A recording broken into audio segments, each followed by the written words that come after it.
श्रीमद् भगवद गीता अध्याय 8 अक्षर ब्रह्मयोग श्लोक 18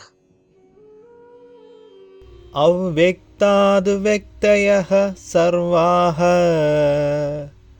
प्रभवन्त्यः रागमे रात्र्यागमे प्रलीयन्ते तत्रैवाव्यक्तसंज्ञके। ब्रह्मा के दिन के शुभारंभ पर सभी जीव अव्यक्त अवस्था से व्यक्त होते हैं और रात्रि होने पर पुनः सभी जीव अव्यक्त अवस्था में लीन हो जाते हैं। ब्रह्मांड के अद्भुत ब्रह्मांडीय खेल में विभिन्न लोगों और उनकी अपनी ग्रह प्रणालियों में सृष्टि के सृजन, स्थिति और प्रलय के चक्रों की पुनरावृत्ति होती रहती है।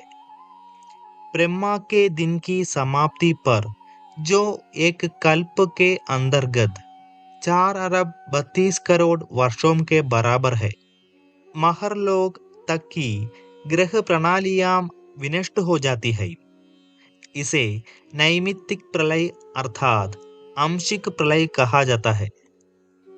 श्रीमद् भागवतम में सुखदेव परीक्षित को अवगत कराते हैं कि जिस प्रकार से बालक दिन में खिलौने से संरचनाएं बनाता है और उन्हें सोने से पहले नष्ट कर देता है, उसी प्रकार से ब्रह्मा दिन में अपनी जागृत अवस्था में ग्रह प्रणालियों और उनके जीवन रूपों की रचना करते हैं और रात्रि में सोने से पूर्व उन्हें नष्ट कर देते हैं।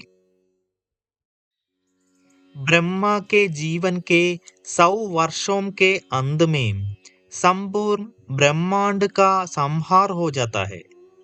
उस समय समस्त भौतिक सृष्टि का अंत हो जाता है। पंच महाभूतों का पंच तन्मात्राओं में विलय और पंच तन्मात्राओं का अहंकार और अहंकार का विलय महान में तथा महान का विलय प्रकृति में हो जाता है। प्रकृति भौतिक शक्ति माया का सूक्ष्म रूप है। तब माया अपनी मौलिक अवस्था में परमात्मा के शरीर में जाकर स्थित हो जाती है। इसे प्रकृति प्रलय और या महाप्रलय कहते हैं।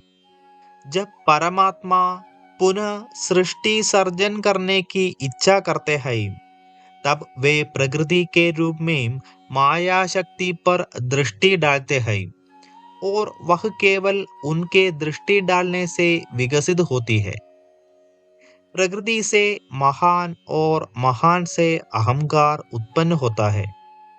अहंकार से पंच तन्मात्राएं और पंच तन्मात्राओं से पंच महाभूतों की उत्पत्ति होती है। आगे हम विस्तार से चर्चा करेंगे।